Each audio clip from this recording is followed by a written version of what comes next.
Hey everyone, I'm Ben Norton, and you are watching or listening to the Multipolarista podcast. Today, we're going to talk about China and the Chinese economic model. There are a lot of people on the left who are very critical of the Chinese economic model. They have portrayed it as neoliberal, as capitalist. There's many different terms that have been used. And today, to discuss this, I'm joined by one of the most eminently qualified economists who has spent years studying the Chinese economy and has actually written a great book about it. I'm speaking with John Ross. He's joining me from London. John Ross is an economist, and he is a senior fellow at the Chongyang Institute for Financial Studies at Renmin University of China. He has a history of working with Chinese universities. He knows the Chinese economic model very well. He knows the thinking of many parts of the Communist Party of China very well. And John Ross was also previously director of economic policy for the mayor of London when Ken Livingstone was mayor in London. And I'm going to get up really quickly. John recently published a book which is looking at the lessons that the left can take from China's economic model. It's called China's Great Road: Lessons for Marxist Theory and Socialist Practices. So, John, I want to begin there. You published this book, and you say that China offers a great road. China offers many opportunities to learn about how to develop socialism in the 21st century.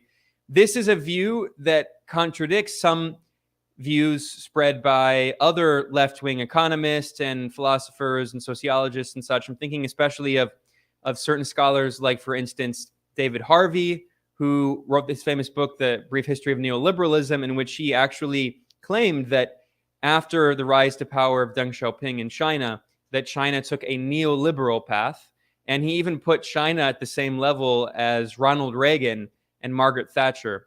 So you have argued the opposite. You have done a lot of time researching the Chinese economic model, working with Chinese universities. Can you just kind of summarize the main points of your book and why you think China is, in fact, a positive model of socialist development for the world? Let's not even start off with myself and David Harvey, although I'll get back to that. Let's start off with the facts about China. China's raised by World Bank criteria since 1978, 850 million people out of poverty, as defined by the World Bank. This is the greatest contribution to human rights in the entire world. There has never been such an alleviation of poverty in the whole of world history. It's more than 70% of all those people taken out of poverty on the world scale. China's for more than 40 years had an average growth rate of more than 9%. This is the fastest of any major economy in the entire history of the world. It's got a situation whereby it has the fastest increase in consumption, that is living standards, of any country in the world. So you've got to be serious about facts. These are not small things. These are gigantic, epoch-making facts. There's only two conclusions can be drawn. If you were to say, like David Harvey, that this example of neoliberalism, Reagan and Thatcher, then you'd have to say that Reagan and Thatcher and neoliberalism are greatly maligned. If a policy can produce such a gigantic improvement in the conditions of human beings, then it is ridiculous to be going on about it being negative, etc. Of course, it's a load of rubbish. The Chinese model has nothing to do, whatever, with neoliberalism, and that's why it's produced totally different results. You can see it most clearly by looking at the state sector within the Chinese economy. The state sector within the Chinese economy accounts for around 40% of the investment in China, and that is, as it's concentrated in all the large companies, the largest companies in China are state-owned companies by far. This means that the economy can be controlled by lifting the level of investment by the state up and down, and that's the way the economy is run. China does differ from the Soviet Union in one way. The Soviet Union had what I would call an administered economy. Every single detail, down to the prices, were controlled. It was illegal to sell a pencil at a different price in Moscow and in Vladivostok, which is thousands of kilometers away. China doesn't do that. The way China runs its economy is that it moves the level of state investment up and down. So For example, following the 2007-2008 financial crisis, China raised investment, primarily state investment, by almost $1 trillion in the next 6 years, whereas in US, the private investment fell by $500 billion.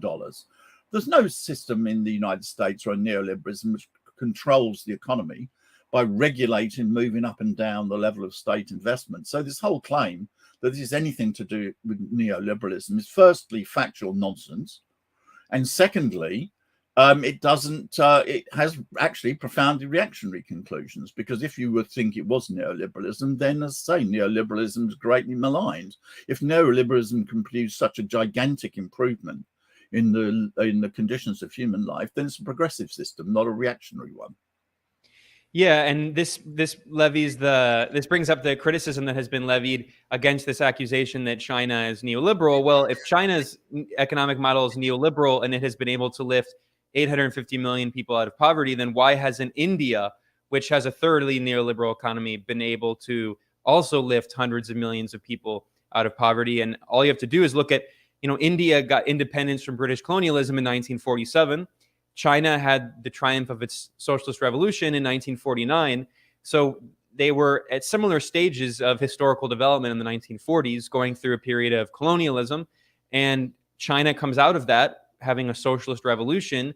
And since 1949, China has become one of the largest, if not the largest economy in the world, and has lifted 800 million people out of poverty, whereas India still has massive rates of poverty. So I think that's a very convincing argument, John. But what do you say to people who argue that with the reforms and the creation of market socialism under Deng Xiaoping starting in 1978, that yes, China might not have a neoliberal economy, but it does have what they would call a state capitalist economy? I know that this is, of course, we get into just an argument about definitions, but what do you say to that criticism that it's just state capitalism? No, because it's not, because it's run by the Communist Party, which controls the economy through the state sector of the economy. There have been state capitalist economies, right, in which the capitalist sector still remains dominant, even when you have a large sector which is run by the state. But China's not the dominant sector. The Chinese constitution, or the Chinese economic policy by the Communist Party, states clearly that the state sector is the dominant sector of the economy, and that is the case. Also, where you've had state capitalism, you've had nothing like this improvement in the conditions of people. Again, it would be bizarre. It's not state capitalism for the reasons that I've given, because it's really based, it came out of a revolution. There's a continuity of the state from the state that was established in 1949. If somebody wants to say that China is capitalist, they'd please explain to me when capitalism was restored in China. I can tell you exactly when capitalism was restored in the Soviet Union. It was in August 1991. So they've got a strange deviation of the theory, whereby apparently you can have a transition from a socialist country of China to a capitalist country, apparently without the state being overthrown, which is a very interesting concept, which has absolutely nothing to do with Marxism. So therefore, the whole theory that is capitalism is nonsense. But again, it's reactionary. If it were the case that it was state capitalist, then you would have to say that state capitalism is a progressive system. As you said about India, it's the same as, it's not merely India. Why has other capitalist countries not produced this type of growth? Incidentally, the other country in the world which has got the highest elimination of levels of poverty relative to its population is Vietnam. It's a much smaller country, so the absolute numbers are much smaller.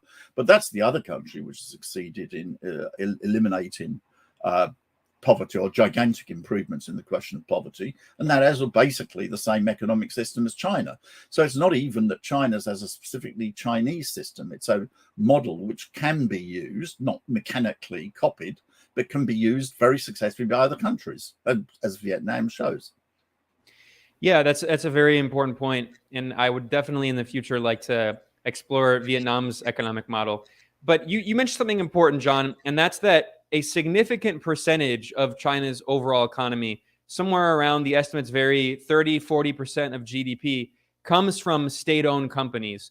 And what's interesting is that within Marxism, especially within Marxism-Leninism, there used to be more discussion of the idea of the commanding heights of the economy need to be run by the state. One of the arguments made is that one of the differences between socialism and capitalism is that in a socialist economy, the commanding heights would be run by the state, but not every single industry needs to be run by the state. You mentioned the case of, fixing the price of pencils or something. In the case of China, the telecommunications are run by the state, the land is owned by the state, the transportation sector. Can you talk more about the state sector and its role in the overall economy? And do you think that it's accurate to say that according to a Marxist analysis, that the commanding heights of China's economy are run and owned by the state? Yes, I would say I've written many, many articles on that, and in my book, so I'd like to recommend people to read it. China's economic model is much more in line with Marx than was, for example, the Soviet economy. In the Soviet economy, you had the state ownership of almost everything, right down, to local shops, the local restaurant. There was the collectivization of agriculture, etc. Okay, this system was created to deal with a great threat to the Soviet Union, which existed in the 1930s from fascism. It was basically used to create heavy industry to allow the Soviet Union to fight a war. And this produced victory of the Soviet Union during the Second World War. And from a military point of view, this was correct. But it wasn't what Marx's concept of the economy was. Let's go back and look at what Marx said, not what other people said.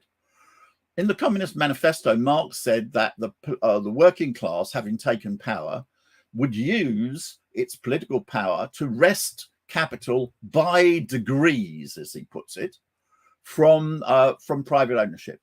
Well, by degrees clearly means he envisages a period during which there will not be total state ownership. There will be parts of the economy which are state-owned and private sector or non-state sector of the economy. And this is very logical and flows from Marx's theory. I mean, where does the word socialism come from? It comes from socialized. Therefore, of course, the economy develops in a very uneven way. You have very, very large, that is highly socialized companies, which are the most powerful, the most developed, and we may say the commanding heights of the economy. And then you go down to, single family farms, single family shops, etc., which are not highly socialized. Marx's concept from socialism was therefore clearly that the highly socialized sectors of the economy would be taken into state ownership, and the other sectors, which would gradually develop after a long period of time, more and more things would become socialized, but not overnight, would not be socialized.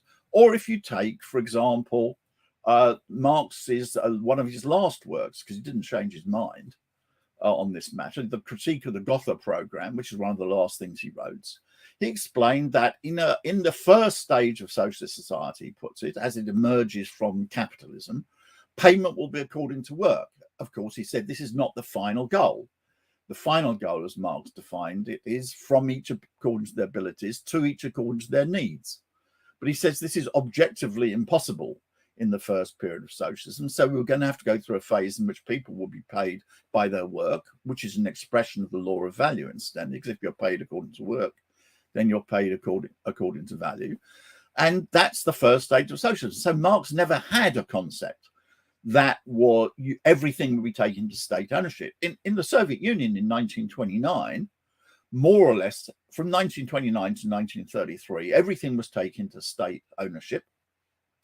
This was justified by military considerations. I have many Russian friends, and my Russian friends think that this was correct. It was necessary because anything was justified and necessary in order to defeat the Nazis. But it wasn't a rational economic system, and it was a mistake to continue this economic system after World War II, when you were in a different economic situation. It meant that the totally statified economy actually did not grow much faster than the capitalist economy, particularly from about 1970 onwards. And by the late 1970s, it was actually growing more slowly than the United States. Whereas in China, exactly took what you would call the commanding heights, or if you want to use Marx's term, the most socialized sectors of the economy are taken into the state. This means in particular, China, the Chinese state owns the largest companies, It particularly dominates the banks. All the large banks in China are state-owned. The land is state-owned. The energy system is state-owned. The largest manufacturing companies are state-owned. But it doesn't want to take over, and shouldn't take over, incidentally. You know, every little local corner shop, every single restaurant, etc. There, that can be got on perfectly well by individual people. In fact, it'll develop more efficiently. So actually, and I explain this at some considerable length, and with people who want quotations and references to Marx, they'll find it all in the book. China's system is more in line from an economic point of view with the conception of Marx than was the Soviet Union.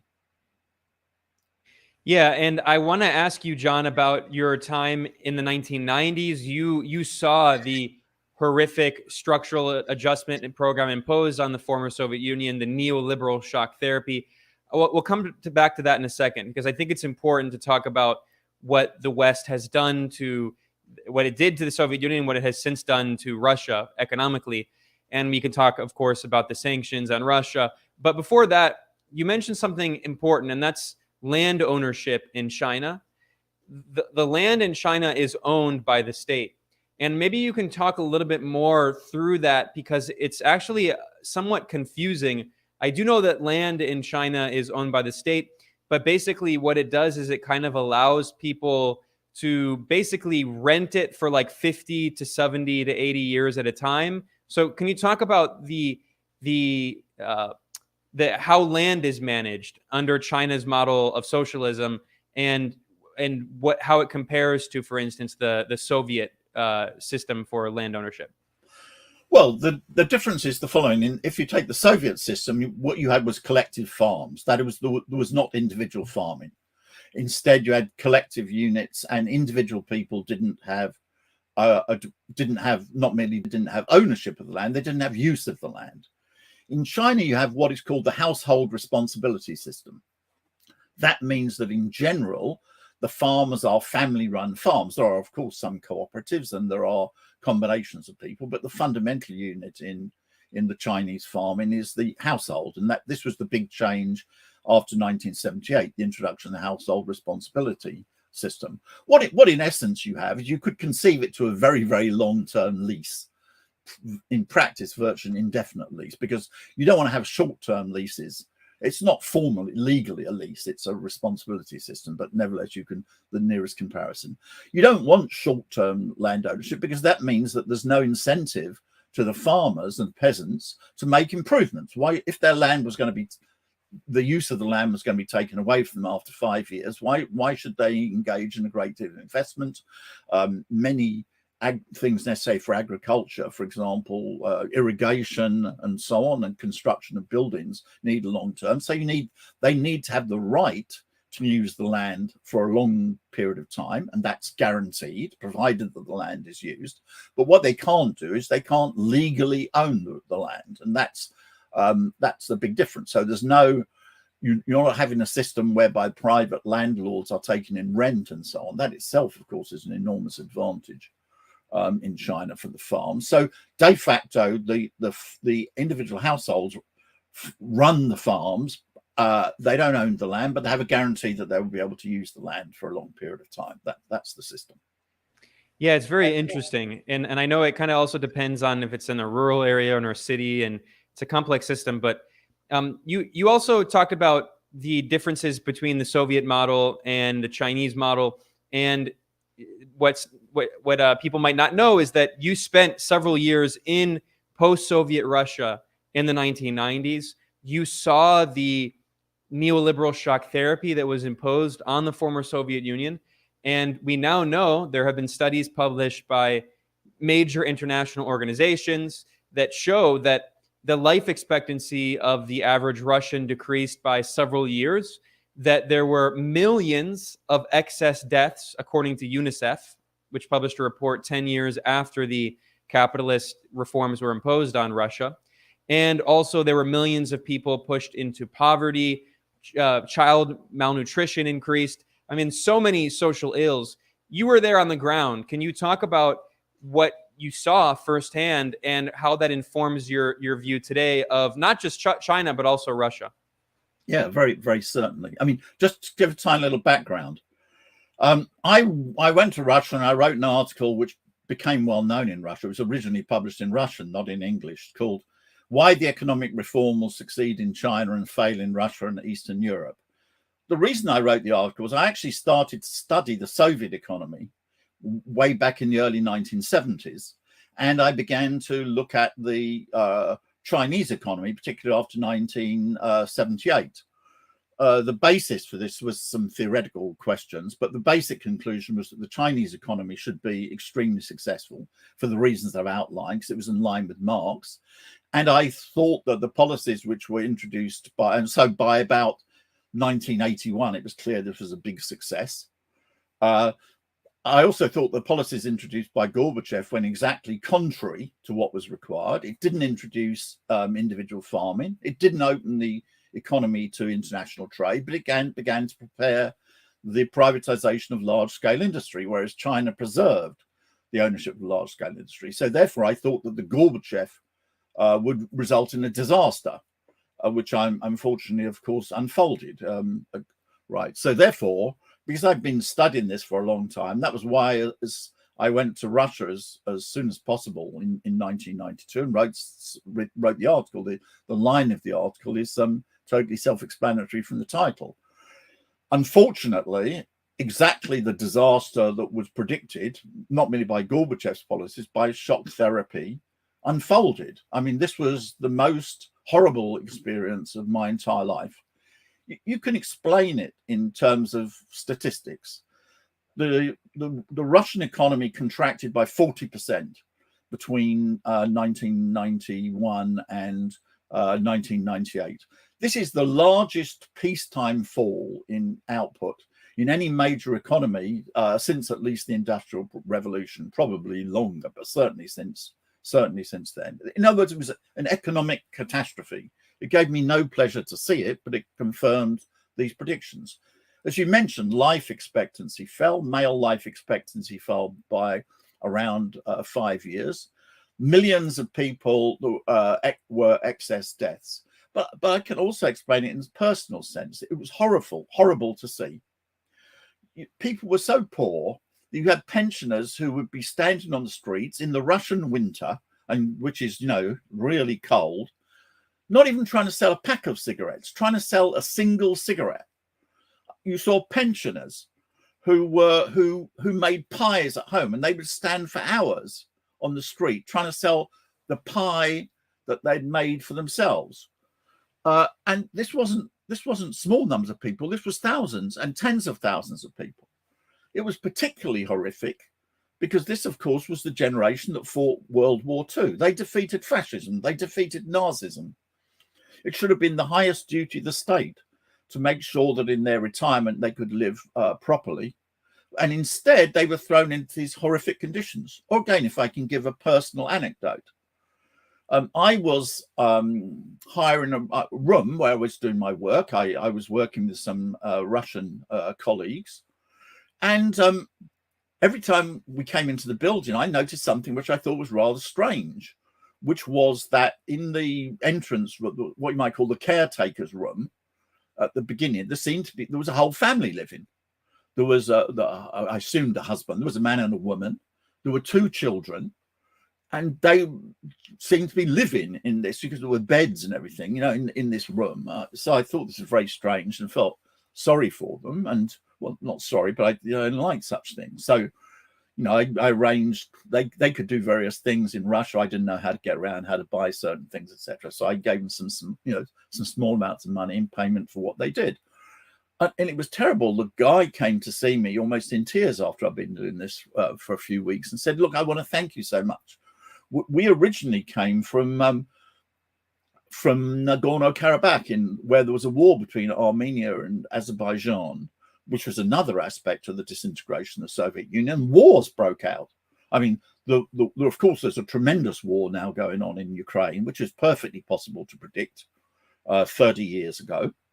There was a war in Chechnya. There was a war in between Armenia and Azerbaijan. He said we had to flee this war, and we're living here because we had to find a way to get into Russia, and how to look after ourselves, and he was almost in tears. Thank you so much. I mean, I felt pathetic. I couldn't do very much, right? And those were the type of thing. This was horrific. This was the literal immiseration of tens of millions of people. This was the deaths of millions of people. And this is the human conditions which I saw. Not to mention then, of course, all this process was then reinforced by Yeltsin sending his tanks to attack the Russian parliament. I was in Moscow at the time. You could see the shelling which was going on at the parliament building. And all this was supported by the West. This wasn't a step forward. This was a horrific step backwards in the most human terms, let alone statistics or Marxist theory. In fact, I would say it's the greatest contrast in my life to see these terrible things which were happening in Russia when the West was praising what was going on, compared to the fact where I had the opportunity to see the exact opposite in China, which is every year the Chinese people go forward, their living standards improve. I see the people around me, their lives getting better all the time. It's like a night and day. So I saw, if you like, the horrific consequences, if you like, seeing hell, which was the results of the shock therapy. And I've also seen what the Chinese people have improved their lives. That's why I am extremely clear about what is the difference between capitalism and socialism in very human terms. Yeah, I mean, it's a very important point to make that if you claim that China is socialist, if you claim that China is capitalist and look at all of the gains that it has made, I mean, what does that say about what you actually think about capitalism? It is definitely a pretty absurd, facile argument. Now, I do want to respond to some criticisms of those of us who correctly, or I think correctly, recognize that China has a socialist economic model.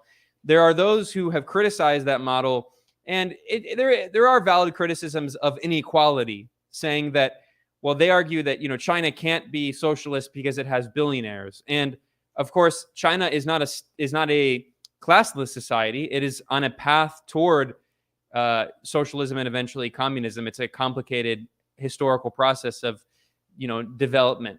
So what do you say to those who argue, well, China can't be socialist because it has billionaires, and also the reality that there is definitely inequality? Now, we have seen the Communist Party of China, the government has moved, they have assessed that they've developed the productive forces enough that they've moved toward, after eliminating extreme poverty, moved toward fighting inequality.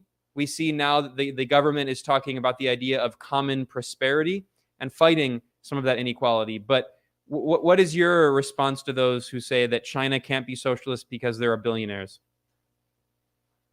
Please show me the text of Marx in which he says the definition of socialism is that there are no billionaires. I mean, I don't like billionaires very much, frankly. I don't know very many. I've met one or two, but they're not greatly my favorite people, right? But it's ridiculous.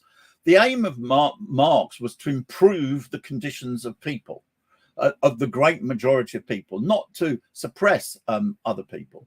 Was there excessive inequality in China? Yes, probably. I note from this the fact that the China is attempting to deal with this by the question of common prosperity, as you outlined. This is a complicated matter. Once you agree, once you understand that not the whole of the economy is going to be state-owned, then the problem of inequality arises. Again, let's go back to deal with the Soviet Union. In the Soviet Union, essentially everything was state-owned. The claim that the bureaucracy in the Soviet Union was in any way comparable to the capitalist class in the West is nonsense. They had nothing like the privileges, the power, the living standards, or whatever of billionaires in the West. And the problem of inequality was not extremely great in the Soviet Union. Of course, there was some, but as in every country, inequality in income is very, very much less than inequality in wealth. So if you have basically entire state ownership, then you don't have a problem of inequality. The problem is, because this system of 100% of the state ownership proved itself to be economically inefficient, and that was, you have to understand that reality. From the mid-1960s and the early 1970s, the Soviet Union did not grow more rapidly than capitalism. And from the mid-1970s onwards, it grew more slowly than the United States. The problem that the left needs to face up to, that's why it needs to adopt the Chinese model and not the Soviet one, is whatever was the reasons for the basically military decision to create a totally state-owned economy in 1929, basically, which enabled the Soviet Union to win World War II, which was in economic terms, an ultra-left deviation from Marx. It statized everything. This was an immense economic failure after World War II, and particularly from the 1960s onwards. Some people just want to say things which are untrue, but the left can't base itself on this. I've heard people say that the Soviet Union had amongst the fastest growth after World War II, had amongst the fastest growth rates in the world. It did in the 1930s. It did have in fact, the fastest growth rate in the world. But after World War II, this is simply not true. And the left can't base itself on myths and false claims. The Soviet Union collapsed in large part because its economy didn't work. And therefore, it was overtaken economically or maintained the lead by the United States. China's economy, on the contrary, was vastly successful. It's grown more fast than any other major economy in the history of the world. It's a gigantic success. And I would put it very precisely that Deng Xiaoping and Chen Yun, who's not very well known in the West, but was the actual, what you might call nuts and bolts organizer of the Chinese economic reform. Deng Xiaoping gave the general ideological and theoretical lead, but Chen Yun was the person who actually put the whole thing together in a practical sense. These people saved world socialism. If you had had this type of economic failure that you had in the Soviet Union, in China after 1978, China by now would have had the reactionary consequences. And what this would mean, not merely a disaster for world socialism, it would mean the disaster of the 850 million people who would not have been taken out of poverty by Chinese development. It would have meant that the Chinese people did not have the fastest growth of living standards in the world. And you've got to look at these big facts. Marx's theory of understand socialism because he says this will improve the conditions of humanity. That's what China's done. No country in the whole of world history has ever improved the conditions of people as much as China has. Again, let's just take a little economic impact to understand the enormous scale of these events. The first country in the world that ever had rapid economic growth, which is the precondition for improving people's living standards, was Britain at the time, or England to be more precise. At the time of the Industrial Revolution, it was about 2% of the world's population. The next country to undertake very rapid economic growth was the US following the Civil War. That's about 3.5% of the world's population. The Soviet Union after 1929, which had very rapid economic growth and improvement in living standards, I don't want to attack, there was big improvement in living standards at that time, was about 8.2% of the world's population. You can understand why the Soviet experience had such a gigantic effect. It was almost 3 times as big as any other country which had ever experienced rapid economic growth in history. China was, when it started economic growth, was 22% of the world's population. That's 3 times as big as any other country which had ever experienced rapid economic growth and the improvement of living standards. This is just a gigantic fact. And that is the aim of Marxism. The aim of Marxism, as you can put it technically, it's to improve the development of the productive forces, but the human effect is to improve the living conditions of people. That's what Marxism is. It's to look at extremely small things compared to what is the conditions of hundreds of millions of people. The left should be celebrating what China has achieved. If you wanted to have somebody who wanted to be objective instead of being stupid, they could say, right, fine. They could say, right, with this fantastic progress, we can do even better. I can make a lot of criticisms of the situation in China. There's a lot of things going to need to be improved. I don't know anybody in China at all who thinks the system is perfect. But it's a gigantic fact. In 1949, China was almost the poorest country in the world. I think there were, if my memory is right, from Angus Madison's studies, I think there were 10 countries which had a lower per capita GDP than China. China was almost the poorest country in the world. In 2 years, approximately, China will become a high-income economy by World Bank definition. Now, again, think what that means. China's 18% of the world's population.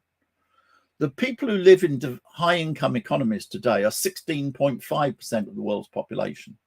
This means that when China becomes a high-income economy, with all the benefits, I'm not looking at it from the point of statistics, the health service, the education system, the life expectancy, the ability to choose what you do with your culture and time in that, the number of people have the advantage of such an economy is going to more than double. You can make criticisms, but this is the biggest single step forward for humanity that has ever taken place in the whole of human history.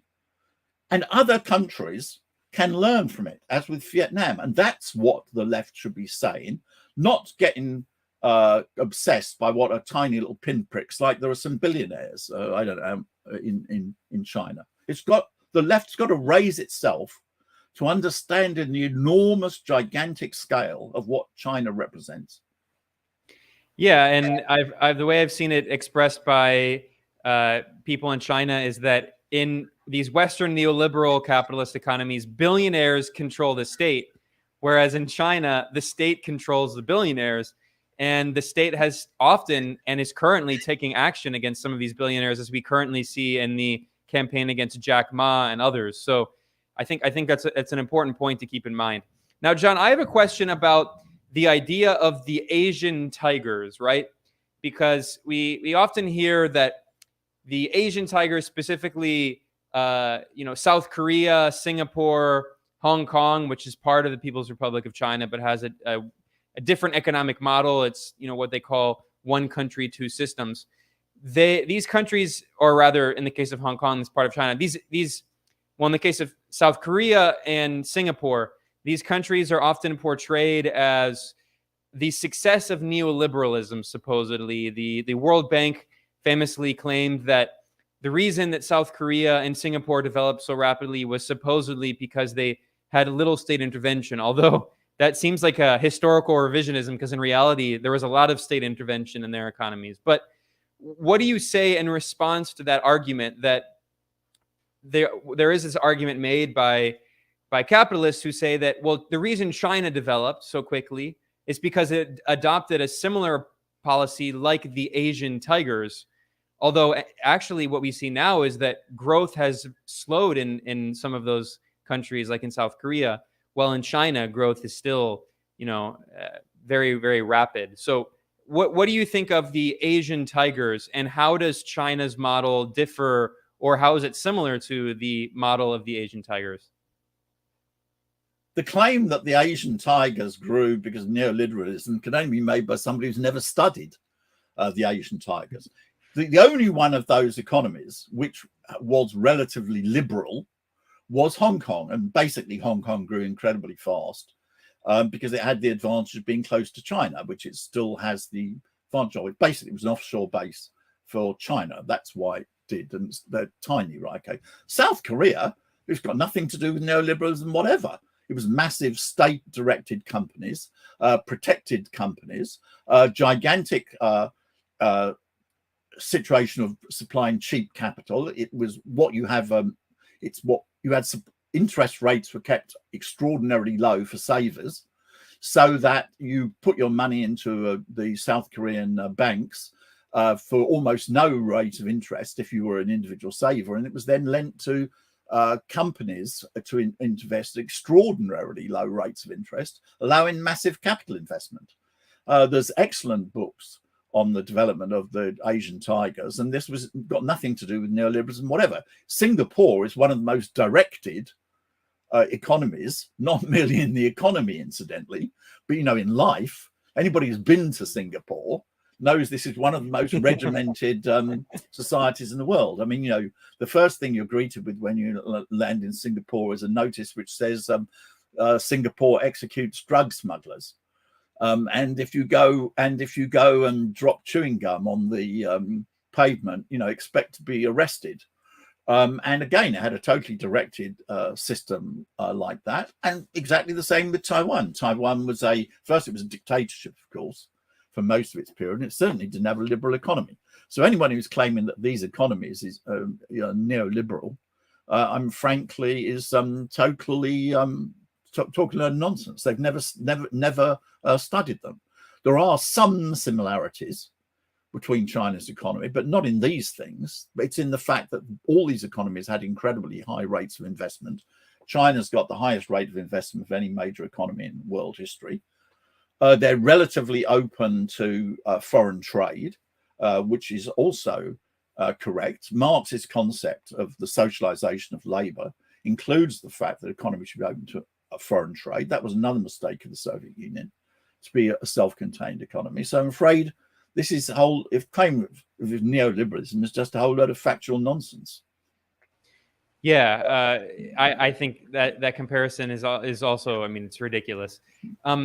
I wanted to ask you about the different ideological currents within the Communist Party of China. Of course, this is the largest communist party in the world. It has, I believe, 90 million members out of a country with 1.4 billion people. Obviously, if you have 90 million people, you're going to have quite a bit ideological diversity, right? And there are different currents within the Communist Party. I'm wondering if you can talk about what those currents are, what the debates are inside China, and also where you would put President Xi within those debates. Okay, well, on that, I don't think that because I'm not a Chinese citizen, I've got the right, as I'm not a Chinese citizen, I don't have the right to interfere in China's internal politics. That it's in my contract, incidentally, that I shouldn't, and I don't. I think that what is the conditions, what I can describe is what I can see. Right. The idea that there is no discussion in China is completely ridiculous. If you look at the Chinese social media, for example, which I do all the time, I'm much more active in Chinese social media than I am in the West. I've got 1 million followers on Weibo, which is the Chinese equivalent of Twitter. You have tremendous debate. China has, for example, on the question of economic policy, tremendous differences. I mean, the Communist Party has it operates according to a democratic centrist model in the real way that Lenin outlined it, incidentally, not as was done by other communist parties, right? Okay. It decides, for example, right, we need to analyze the economic situation. Okay. We're going to open a political discussion. Not merely the whole of society, but the members of the Communist Party then participate in this discussion. And incidentally, they put forward very diverse views. Some people think that the solution is to privatize everything. Some people, on the contrary, say that the state has made excessive concessions to private capital. You've got the most incredible range of economic views. Obviously, I follow that most closely. You have very lively discussions. For example, the Chinese economy is, of course, while it's overall incredibly successful, it doesn't mean there are no problems, doesn't mean there are never any mistakes made. And you'll have discussions. Some people will argue we need more stimulus. Some people will say we need less stimulus. Some people will say the type of stimulus we need in economic policy is investment. Some people say we need stimulus on consumer. You've got every single view that you can possibly have. Incidentally, the discussions there are much, much more intense and have a wider range of people than anything in the West. I mean, let me give you an example. I had a discussion on the extremely technical question with a representative of a leading Western bank on the question of the role of total factor productivity in economic growth. I won't bother to bore people by explaining what that means, right? Okay. It had 2 million people forwarded, commented, etc. on this discussion. The level of discussion in China is incredibly higher than the ones which exist in the West. As regards the question of President Xi Jinping, again, I'll just say things which are in the public domain. Xi Jinping is an extremely sophisticated Marxist. I was asked to review his book, the first one of his book on the governance of China. Now, I was somewhat surprised to be asked to review it. And I was also careful that I've got a rule, which is I will never say anything which I don't think is right. I sometimes don't say everything which I think, but I don't say things which I don't think. That's my way of functioning. And so of course, I'd read many of his speeches individually, but I took up the whole book. It's nearly 600 pages long. He is a very, very sophisticated Marxist. And he also has huge support. The ideas which sometimes put around in the West that the sort of authoritarian rule by Xi Jinping. I know, I'm quite smart enough to be with ordinary people. I can tell you when somebody's giving me a stereotyped answer, and I can tell you when they're giving their real view. The policies which he took cracked down on corruption, for example, which is incredibly popular because corruption has become a very serious problem. The common prosperity, as it's put forward now, which is looking at the fact, you have to have control of capital. This is the key thing. As long as you don't have total state ownership, you're going to have some inequality of wealth. Okay, but this should not be allowed to get out of control. I think it was got out of control excessively in some cases.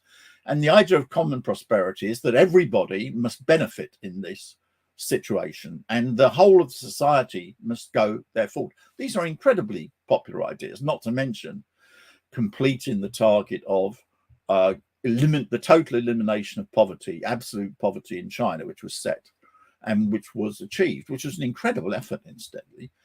There are about 3 million people were mobilized to do this. You had to get into the most isolated small villages, etc., because of course most of the poverty was in agricultural regions. This is incredible. It's a very sophisticated Marxist. This is absurd things which the West used to say. They used to say, "Oh well, it's not really a communist party. It's They don't read it. It said what it says on the tin. It said we're a communist party. We're Marxist. The West thought it knew better, just as it thought better the Chinese economy was going to collapse and so on, when it never collapsed. And it's now suddenly discovered that, on the contrary, this is it's what it says. It's a communist party. It's Marxist. There are the most sophisticated Marxist debates which go on in China. Again, I don't wish to be insulting, but the level of Marxist discussion in China is so much higher than in most of the West that it's embarrassing. Again, let's take David Harvey. Let's take David Harvey, right? Who presents Marx. David Harvey doesn't understand Marx at all. In fact, doesn't agree with Marx. If you read his introduction, his commentary on the first volume of Marx's Capital, he says he doesn't agree with Marx on the rise in organic composition of capital. He doesn't agree with Marx on the falling rate of profit. That means he doesn't understand Marx on the question of the socialization of labor. This is not Marxism. This is some sort of, some Keynesianism, some sort of left neoliberalism or something. I'll put it very bluntly. David Harvey is not a Marxist. And the ideas that are put forward of this type of discussion in the West are embarrassing compared to the types of discussions which take place in China. It's indeed rather arrogant of the Western left. I was on a TV program, at one of these review of the end of the year programs. End of the year, viewing the next year. The type of program that occurs everywhere. And before I said it, one of the participants in the panel, with no prompting from me, said, "Look, the Westerners are so arrogant that even their leftists think that they can give lectures to us." This is what she said, with no prompting from me. She said, "And what have they achieved compared to what we've achieved? We've created socialism. We've taken 850 million people out of poverty. We've improved living standards. We've gigantically improved the position of women. We've driven the people who occupied our country out. What has the Western left done in comparison to this? Absolutely nothing. And they think that they're there to give us lectures." And she got a gigantic round of applause for saying that, because she was quite right. One of the things which is a bit about good at the moment, because I've been writing on China for 30 years, right? I would say for 25 years out of that time, the West Western left didn't discuss China and thought it was capitalist, etc. About 5 years ago, they began to discover China. But the way some of them dealt with it, what they thought was that they'd got to teach China. What a joke. She was exactly right. What has the Western left accomplished compared to what the people of China and the Chinese Communist Party have achieved?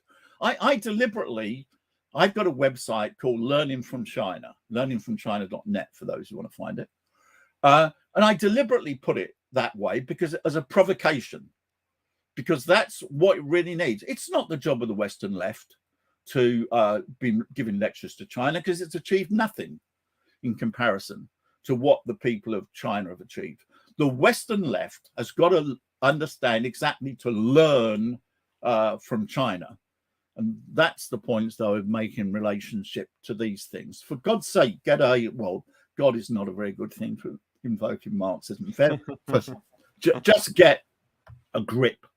Understand the gigantic achievements of China, and the Western left needs to study China.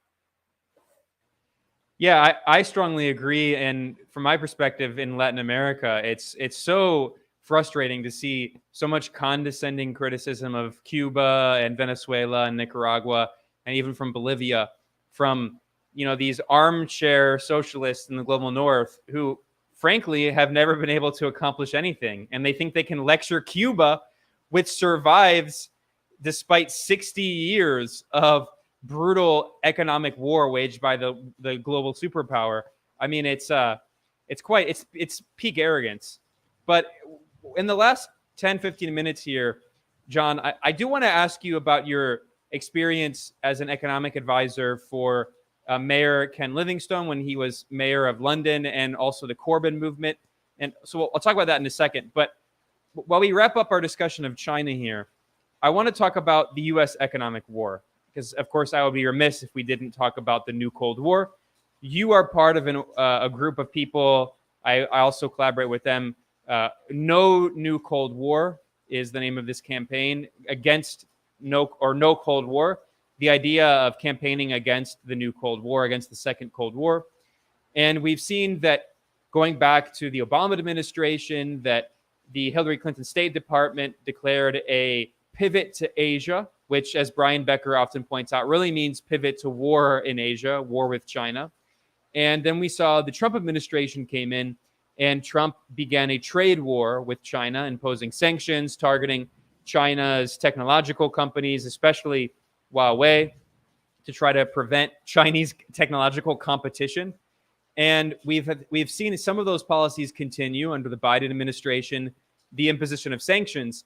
And now, over Russia's military operation in Ukraine, we see more threats against China over its economic agreements and its energy imports from Russia. In fact, I just want to get up here. Today is May 20th, and yesterday, May 19th, the New York Times published an article, which is quite incredible, acknowledging that the Biden administration is considering secondary sanctions, which would punish countries that buy Russian energy. And of course, China is one of the largest purchasers of Russian oil and gas. And I highly doubt this is going to, I'll go out and say further. There's no way that this threat is going to stop China and Russia from continuing to do trade with each other. So I think really what this is the U.S. announcing that they're basically declaring a kind of new Iron Curtain, a new kind of economic Iron Curtain, and basically telling countries around the world that they have to choose between doing trade with the United States or doing trade with Russia and also China. And what's funny is I think a lot of people in Washington they're stuck in the 1990s. I tweeted out these images here that show countries' largest trading partners back in the 1990s, well, in 1990 specifically. And you can see that, China did have significant trading partners, Cuba, a few other countries, Hong Kong, of course, which is part of China. But if you look at back in 1990, there were a lot of countries that were doing much more trade with the U.S. But then if you look at this graphic from 2020, 30 years later, it is completely shifted. And now there are dozens of countries in the world, including Western allies, whose largest trading partner is not the United States, it's China. So clearly, I mean, I've kind of partially answered this question. I guess you could say it's a leading question. But I don't think this U.S. attempt at having an economic war in China is going to be very effective. But I'm curious just what your thoughts are on this new Cold War and specifically the economic war that the United States is trying to wage on both China and Russia, and how you think it's going to go. Well, I think that the situation is that the United States, if it has a peaceful economic competition with China, is just going to lose. I think it's already clear. I mean, the trade war is a total failure. Let's just take the last 2 years, let alone this whole development since 1978. In the 2 years of the pandemic, the US economy grew by 2.1%. They're taking the 2 years together. China's economy grew by 10.5%. China's economy grew 5 times as much, 5 times as rapidly as the United States. Yeah, and John, and I'm sorry to cut you off, but if I could jump in, I should also add that, as Michael Hudson often points out, we should also distinguish different kinds of economic growth. Most of the economic growth in China is productive economic growth, whereas a lot of the so-called economic growth in the U.S. is in the FIRE sector, the finance, insurance, and real estate sector, and it's not actually the productive economy that's growing. Yeah, but what it means is even if you take a measurement which is biased in favor of the United States, China's economy is still growing 5 times as fast as the United States. Look at the trade war. It's been a total failure. The US has lost the trade war. China's exports and imports are growing rapidly. It lost a little bit of market share in the United States, but it just compensated for it, eased more than compensated for it in the rest of the world. But this raises a very dangerous situation. I think we're entering a very dangerous moment in the world. And perhaps I think there are some good things being published in the United States. I'll be mentioning about this, right? Which is the danger in the present situation is the US is going to lose to China. It's already lost the economy and will lose. The area which it still maintains supremacy is military. Now let's make a comparison to the old Cold War. The Soviet economy was never a match for the US economy. It was only at its peak only 44% the size of the US economy, and as I said, by the late 1960s onwards, was not growing more rapidly than the US. China's economy in purchasing power parities, that's realistic prices, is already larger than the US economy. But the Soviet Union was militarily approximately equal to the United States. So in other words, in the old Cold War, the United States was economically strong and didn't have a decisive military advantage. Therefore, the US attempted to shift every competition onto economic competition. Even Reagan's military buildup wasn't really to fight a war with the Soviet Union. It was to put intolerable economic strain upon the Soviet Union. But in the new situation compared to China, the United States finds itself economically weak, but militarily strong. And what is the temptation in that? The temptation is therefore to use military means. And therefore, this is what we're really seeing. This, for example, really explains the war in Ukraine. What's the problem for the United States in a war with China? Well, one of them is, of course, Russia, because the one field in which somebody is the equal of the United States in the world is Russia is the equal of the United States in nuclear weapons. Therefore, the United States, if it wanted to have a war with China, would have to consider, as China has good relations with Russia, that it would also have to fight Russia. And Russia is the one country which has the ability to completely destroy the United States. Therefore, US policy is to try to knock Russia out of the way, get it out of its alliance with China at best, to weaken it, etc. And that's, of course, why the US has launched the proxy war in Ukraine. If I could draw attention to some things, if you don't mind me advertising an article of my own, if you can finally, on Monthly Review Online by me, an article on what is leading to the US's increase in military aggression. It's because of its economic weakness. There's also an excellent article by John Bellamy Foster, which is on Monthly Review in the paper version as well as online, which is showing what was really behind the US attacks on Russia in the Ukraine, the preparations proxy war. And there's a very good article which has originally appeared in Chinese, but is published today on Monthly Review Online, called "Who is Leading the US to War?", which shows that what the US is really considering is turning the Cold War into a hot war. And I think that the outcome of the war in Ukraine will have significant effect on this. If the United States is successful in its proxy war in the Ukraine, that is of weakening Russia or regime change or whatever it defines as victory, then the United States will become still more aggressive against China. If, on the other hand, it doesn't work out so well in the Ukraine, then it will become more cautious because the United States deliberately crossed the red lines of Russia.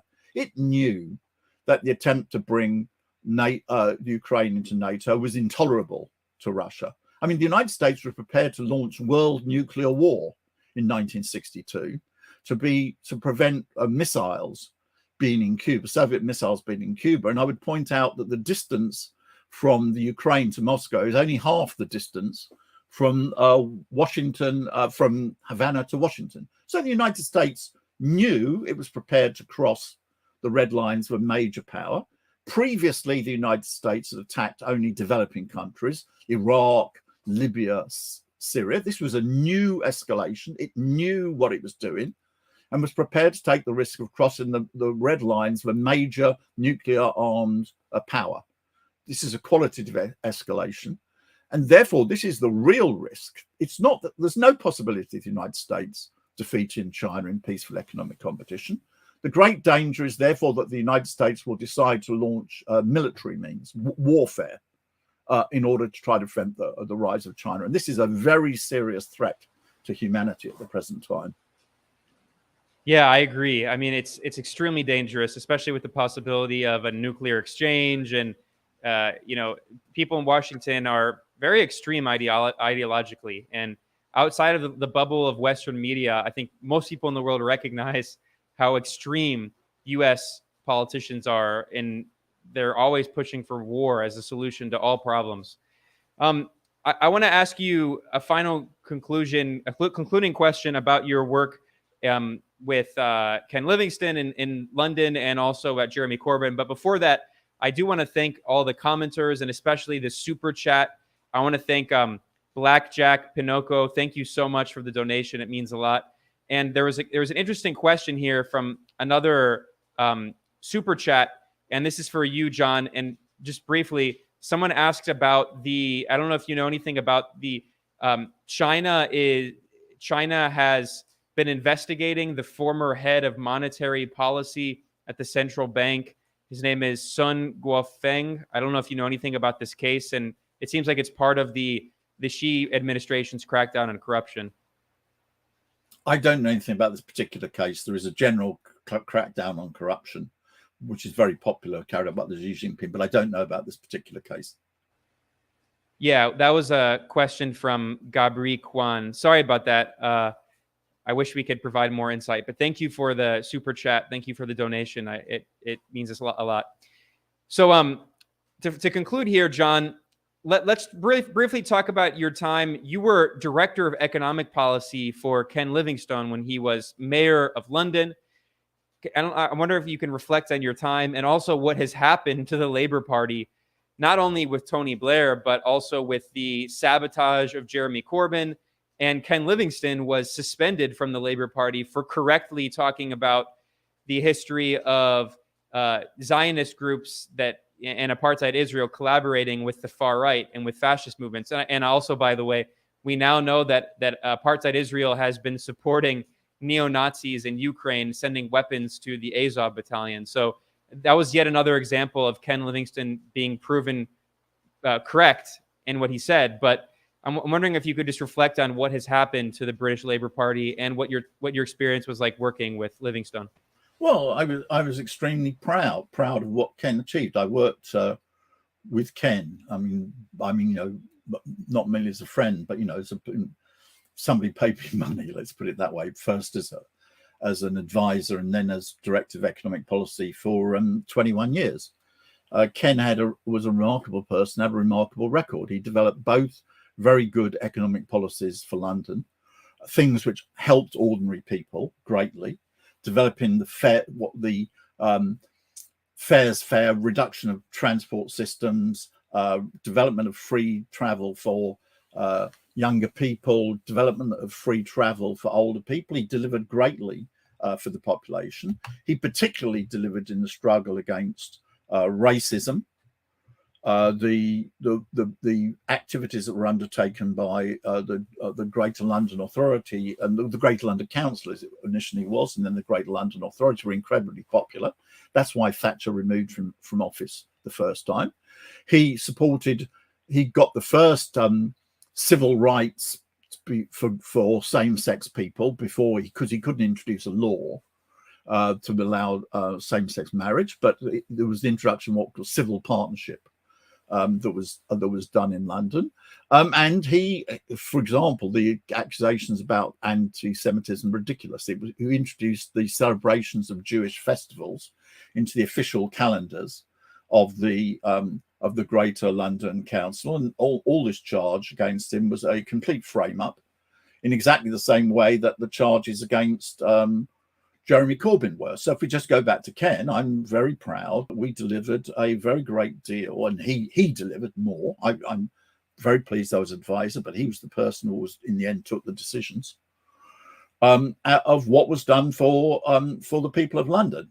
If you look at the situation, what was done by the Labour Party to Corbyn, again, it was a flat-out vilification and falsification of him. Ridiculous charges such as that he was an anti-Semite. Jeremy Corbyn is the most determined anti-racist. You had a situation whereby, of course, are there some anti-Semites in the Labour Party? Yes. The idea that the Labour Party, and they should be got rid of. The idea that the Labour Party was institutionally anti-Semitic, or that Corbyn was anti-Semitic, was absolute nonsense, absolute frame-up. And now what's happened is we now have a very right-wing, I'm afraid, leadership of the Labour Party, because this attack on Corbyn was not successfully defeated, which has very terrible consequences. I mean, for example, if we take COVID at the present time, Britain has almost the worst record in the world from the point of view of deaths per capita, for example, for COVID deaths. Until recently, it was the worst record in the world, but it's now been overtaken, unfortunately, by a few countries. The Labour Party put up no significant resistance to that. We've got a terrible reduction in living standards. And now we've got an extraordinary type of censorship. It's been declared that if you don't support NATO, you can't be a Labour MP. That's what Starmer has declared. Throughout its entire history, the Labour Party, which has been a broad church, has been had people. The Labour Party helped set up NATO. That's not something I support, but nevertheless it did do it. And it's always had people who are against NATO. Now it's suddenly declared that if you don't support NATO, you can't be a member of you can't be a member of the Parliamentary Labour Party. When people protested about the positions which were taken by the British government over the positions of the war in the Ukraine, they were told that if they didn't withdraw their names from opposition to this, they would be expelled from the Parliamentary Labour Party. It's very funny. So-called defenders of liberal democracy have conducted purges, censorship, etc. The very sad result is I would still like to get, of course, the Tory party out of office.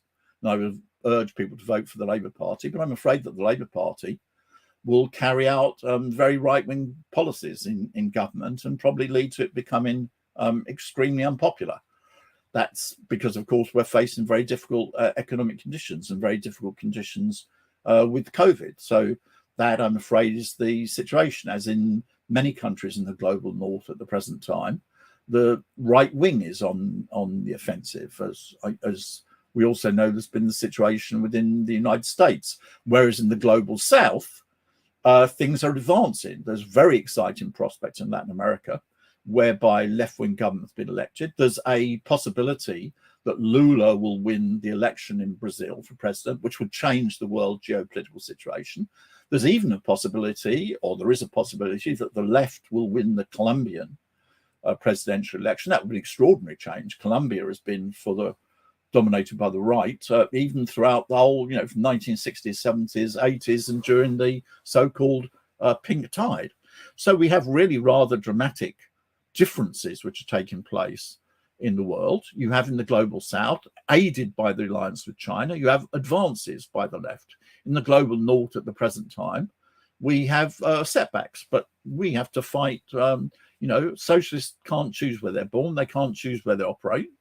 They just have to do the best they can in whatever circumstances they find themselves. If the global south, one thing we've got to do in the global north is keep the global north countries from intervening against the countries in the global south. And if the global south countries advance, this will have a very beneficial effect inside of the global north. So the way I would put it is, if you reflect, it's a bit like the difference between Russia and China. In Russia, I saw something terrible, and then in China, I saw something very good. We had a good period in Britain with Ken and with other people in the left wing of the Labour Party, and we had a good situation with Corbyn. And now we're in a bad situation, so we just have to keep struggling. That's all. But it's always nice to know that people in other parts of the world are going forward. Yeah, well, I here at Multipolarista will be covering the elections in Colombia that are on May 29th. So definitely anyone who's interested in that, follow my coverage here. And of course, the elections coming up in Brazil in October are extremely important.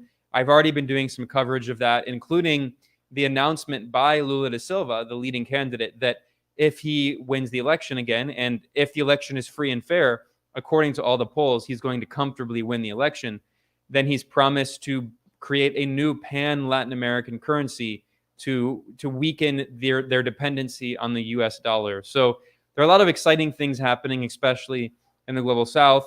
And that's why I was very privileged to be joined by you, John Ross, to understand China's role in all of this, because, of course, it plays such a key role, a central role in pushing back against imperialism and neoliberalism. So again, I just want to remind people that I was speaking with John Ross. He is a senior fellow at the Chongyang Institute for Financial Studies at Renmin University of China. And he is also the author of the book, China's Great Road. And I'm going to get up his Twitter account here. It's at John Ross 43. So anyone who's listening or watching, go over to Twitter and you can follow him. He also mentioned he's very active on Weibo, so you can follow him there as well. And I just want to say to anyone watching on YouTube, please click the red subscribe button below. I'm trying to build up this new channel. And so if everyone watching this, if you can subscribe, please. And then, of course, if you want to support the show, you can go to patreon.com/multipolarista. I'm going to put a link below in the description of this video. And finally, I'll give you the last word, John. Is there anything you want to pitch before we conclude here? No, just one thing. As I've lived in a lot of different countries, Russia, China, France, etc. One of the nicest things is anywhere you go in the world, you find people who are basically struggling for the same thing as you do, you never had any contact with before, and you find they've got basically the same beliefs and they're fighting for the same thing as you are. So it's great, and it's very good to be able to communicate them over shows like yours and to be in more touch with them over the internet and other things. It's great personal experience, but it's also a very good interaction with other types, because it means that it's part of a whole socialist movement globally, which you can feel. Exactly. Yeah. It's that solidarity and kind of international brotherhood and sisterhood. So thank you, John. It was a pleasure. And thank you to everyone who commented. Thank you to all of the super chats, to Truth Seeker, to Blackjack Pinocchio. I really appreciate the support.